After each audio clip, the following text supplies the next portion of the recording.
So may hapon mga higala di ano pud ta diri gasuroy-suroy. Kay kabalo mo guys ug unsay akong kuhaon aning nagsuroy-suroy ko ini kasagbutan.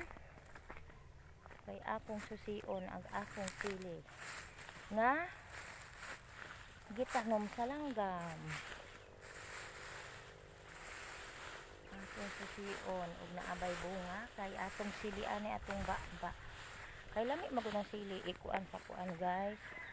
Hinamos dayon samot pag naay halang. Samot pa og naay kalamansi di ay sana all halang naman noon. Sige jug atubang ni atong naong sa Facebook. Buntag og hapon maora gyud ta ani. Oh. Naagid siya halang. So guys, naulahi jud ko sa sili.